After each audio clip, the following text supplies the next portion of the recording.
শ্রমিক ভট্টাচার্যের বাড়িতে সুখেন্দু শেখর রায়, বিজেপি রাজ্য সভাপতির বাড়িতে প্রাক্তন তৃণমূল সাংসদ। সাধারণ মানুষ হিসেবেই শ্রমিক ভট্টাচার্যের কাছে এসেছিলাম। শ্রমিক ভট্টাচার্যের সঙ্গে সাক্ষাৎ নিয়ে এমনটাই দাবি করছেন সুখেন্দু শেখর রায়।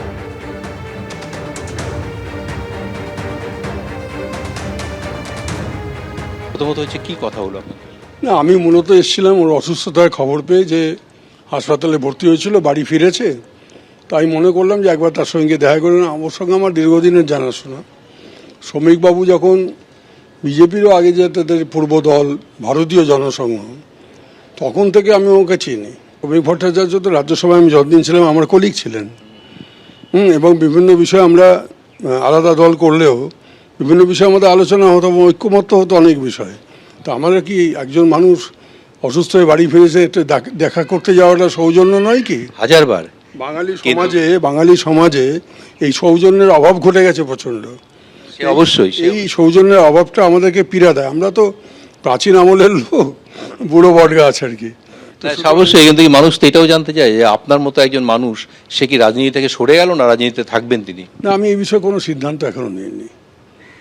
আপনি তো জানেন আমি হঠাৎ করে কোনো হঠকারী সিদ্ধান্ত নিই না। শ্রমিককে ভালো লাগে তার কারণ হচ্ছে উনি দেখেছে কারোর প্রতি কোনো শত্রুতা, জিঘাংসা, বিদ্বেষ প্রসূত হয়ে কোনো অসূয়া কখনো প্রকাশ করে না। তার ভাষার মধ্যে যে শালীনতা, তার ভাষার মধ্যে যে রুচিবোধ, আজকে তো গোটা রাজনীতি থেকে সেটা হারিয়ে গেছে। কি ভাষায় একজন কথা বলছে, চোখে মুখে শুধু হিংসা ছাড়া কোনো হিংসাত্মক ছাড়া কোনো ভাষার প্রয়োগই নেই। এটা কি? তো যার জন্য আমার সঙ্গে খুব ভীষণ মনের মিল হয়। ওকে ভীষণ পছন্দ করি। আমি মনে করলাম যে আমি আজকে রাজ্যসভা মেম্বার নেই ঠিকই, কিন্তু ওর সঙ্গে তো বেশ কিছুদিন আমি রাজ্যসভা একসঙ্গে কাটিয়েছি। ভাব বিনিময় বিভিন্ন বিষয় নিয়ে ওর সঙ্গে আমার হয়েছে। এই যে একটা ব্যতিক্রমী রাজনীতিবিদ, একটি দলের জাতীয় দলের এখানে রাজ্য সভাপতি, তার যে সম্মান, তো তার সম্মানকে অক্ষুণ্ণ রেখে আমি একটু সৌজন্য বোধ দেখাতে যদি যাই, তাতে অসুবিধে কোথায়? একজন নাগরিক হিসেবে তো আমি এসেছি আজকে আমার তো কোনো পদ নেই, আমার কোনো দল নেই। আগামী দিনে আপনাকে রাজ্যসভা থেকে সংসদে যদি দলের প্রতিনিধিত্ব করতে বলা হয় বিজেপির তরফ থেকে, আপনি গ্রহণ করবেন না প্রত্যাখ্যান করবেন? সেই পরিস্থিতি যদি তৈরি হয় কখনো, আমি বিচার করব। আজ কালীঘাটে মমতা বন্দ্যোপাধ্যায় বাড়িতে যখন ঢুকছিলেন তৃণমূল বিধায়ক কুণাল ঘোষ, সেই সময় তাকে লক্ষ্য করে ডিম ছোড়েন এক বিক্ষোভকারী। ডিম হাতে দাঁড়িয়ে আছে, সেখানে ডিম হাতে এখানে দাঁড়িয়ে আছে, কারা কারা বেরোবে অ্যাটাক করবে। এটা প্রাক্তন মুখ্যমন্ত্রীর বাড়ি, আর পুলিশ দাঁড়িয়ে দাঁড়িয়ে দেখছে। এইসব করে থামিয়ে রাখা যাবে না। আমি বললাম তো, আমার চোখ যেত, মাথা যেত, আমার কিচ্ছু এসে যায় না। এই করে কুণাল ঘোষকে বা আমাদের থামিয়ে রাখা যাবে না। এই যে দূর থেকে ছোড়া জিনিস, গায়ে হাত দেওয়া, মারবে, ডেড বডি পড়ে থাকবে, কিন্তু গলা বন্ধ করা যাবে না। হেঁটে এলাম, জেনে এলাম, আমার কাছে ছবি ছিল, এরা এখানে দাঁড়িয়ে আছে। এটা কি ধরনের বিপ্লব? একটা কিছু গুন্ডাগিরি করে এসে ছুঁড়ে মারা, এগুলো বিপ্লব হচ্ছে? অসভ্যতা যত। ওদের বলুন বা খেয়ে এবার অমলেট করে খেয়ে নিতে। সরাসরি আমাদের প্রতিনিধি উজ্জ্বল মুখোপাধ্যায় আমাদের সঙ্গে রয়েছেন। উজ্জ্বল, আমরা শুনলাম তৃণমূল বিধায়ক কুণাল ঘোষ তিনি তীব্র ক্ষোভ উগরে দিলেন। দেখো, সেটা হচ্ছে যে কুণাল ঘোষের অভিযোগ যে তিনি যখন এখানে আসছিলেন তখন তাকে লক্ষ্য করে ঢিল মারা হয় এবং তাকে ডিম মারার চেষ্টা হয়। এরপরে আমরা দেখতে পাই যে তিনি সেখান থেকে মমতা বন্দ্যোপাধ্যায়ের বাড়িতে যান এবং তারপর সেখান থেকে বেরিয়ে তিনি এই মুহূর্তে একেবারে কালীঘাট মোড় পর্যন্ত হেঁটে এসেছেন এবং সেখান থেকে তিনি ফেরত যাচ্ছেন।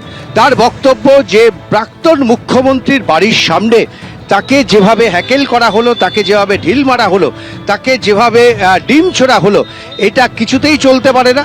এবং তার আরও অভিযোগ যে এই গোটা ঘটনা অত্যন্ত একেবারে উদ্দেশ্য প্রণোদিতভাবে করা হয়েছে এবং যেভাবে এই জায়গাটা যেখানে অনেকে দাঁড়িয়ে রয়েছেন, এই চত্বরে দাঁড়িয়ে তাকে ঢিল মারা হয়েছে, ডিম মারা হয়েছে, এমনটাই তার অভিযোগ। এবং তিনি কার্যত এখানে স্পষ্ট জানিয়ে দিলেন যে এই অঞ্চলে তিনি আসবেন, তিনি এখানে আসবেন মমতা বন্দ্যোপাধ্যায়ের বাড়িতে, তিনি বৈঠক করতে আসবেন, মিটিং করতে আসবেন, কিন্তু যে বা যারা তাকে ঢিল মেরেছেন, যে বা যারা তাকে আক্রমণ করার চেষ্টা করেছেন, তিনি ভয় পান না। মমতা বন্দ্যোপাধ্যায়ের বাড়িতে তিনি যাবেন, কথা বলতে যাবেন, বৈঠক করতে যাবেন। এবং আবারও অজয় যে ছবিটা দেখাচ্ছে, দেখো এই জায়গাটা একেবারে ঘেরাটোপে বন্দি থাকতো, বিশাল পুলিশ বাহিনী তারা এই জায়গাটাকে ঘিরে রাখতো এবং এই রাস্তা দিয়ে কিন্তু কেউ যাতায়াত করতে পারতো না একটা সময় পর্যন্ত। এটাই ছিল এই রাস্তার নিয়ম। পালা বদলের পর এই রাস্তা খুলে দেওয়া হয়েছে, যদিও এখনো পর্যন্ত এখানে একটা গেট আছে, কিন্তু এখানে প্রচুর পরিমাণে পুলিশ থাকে। প্রাক্তন মুখ্যমন্ত্রী সিকিউরিটির জন্য পুলিশ রাখা হয়, এছাড়াও সবসময় এখানে পুলিশ মোতায়েন থাকে। কুণাল ঘোষ তিনি অভিযোগ করছেন, তিনি যখন এখান থেকে যান এবং সাংবাদিকদের সঙ্গে কথা বলছিলেন সেই সময় তাকে লক্ষ্য করে ঢিল মারা হয় এবং তাকে লক্ষ্য করে ডিম ছোড়া হয়। তিনি আহত হন এবং এরপর মমতা বন্দ্যোপাধ্যায়ের কাছে গিয়ে তিনি অভিযোগ করেন। উজ্জ্বল, তুমি আমাদের সঙ্গে থাকো। তৃণমূল বিধায়ক কুণাল ঘোষ তিনি বলছেন যে কেন তাকে এভাবে ডিম ছোড়া হলো। প্রাক্তন মুখ্যমন্ত্রী মমতা বন্দ্যোপাধ্যায়ের বাড়ির সামনে এরকম একটা ঘটনা ঘটলো, তিনি আজকে যাচ্ছিলেন মমতা বন্দ্যোপাধ্যায়ের বাড়িতে, সেই সময় তাকে উদ্দেশ্য করে ডিম ছোড়ে এক বিক্ষোভকারী।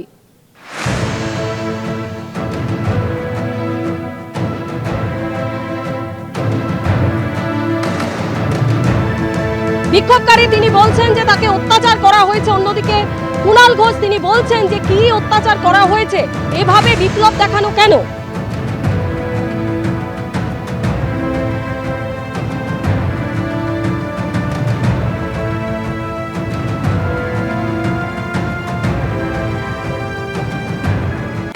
আর এবার যে খবরের দিকে নজর রাখবো, শ্লীলতাহানির অভিযোগে গ্রেপ্তার তৃণমূল নেতা জয়প্রকাশ মজুমদারকে নিয়ে সল্টলেকে তার বাড়িতে তল্লাশি চালাতে গেল পুলিশ।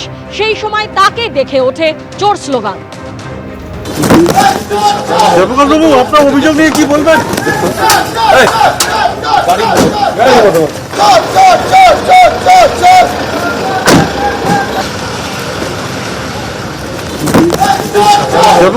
আপনার অভিযোগ নিয়ে কি বলবেন?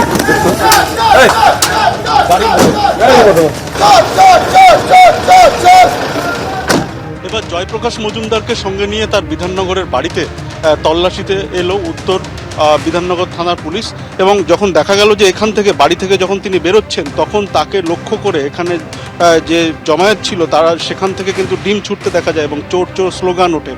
যেমনটা খবর যে বিধাননগর উত্তর থানার পুলিশ প্রথমে তাকে যখন গ্রেপ্তার করে, তারপর জিজ্ঞাসাবাদে এই যে বাড়িতে যে জবরদখল করা বাড়ি সংক্রান্ত যে অভিযোগ, সেই অভিযোগের ভিত্তিতে তারা কিন্তু তদন্তে নামে এবং তারপর তার যে কার্যালয় রয়েছে যেখানে জবরদখলের অভিযোগ, সেই জায়গার চাবি খুঁজতে চান এবং সেখানে ঢুকতে চান, কিন্তু সেই চাবি পাওয়া যায়নি। এবং তারপর আমরা যেমনটা দেখতে পেলাম যে এদিন তার বাড়িতে অর্থাৎ এই 113 এই বাড়িতে কিন্তু বিধাননগর উত্তর থানার পুলিশ আসে এবং প্রায় ঘণ্টাখানেক তারা কিন্তু এখানে তল্লাশি অভিযান চালায় এবং তারপর এই বাড়ি থেকে যখন বেরোনোর পরিস্থিতি তৈরি হয়, যখন এখান থেকে জয়প্রকাশ মজুমদারকে নিয়ে বের করছে পুলিশের আধিকারিকরা, তখন তাকে লক্ষ্য করে এখানে জমায়েত হওয়া যে জনগণ ছিল তারা কিন্তু তাকে লক্ষ্য করে ডিম ছোড়ে এবং চোর চোর স্লোগান ওঠে।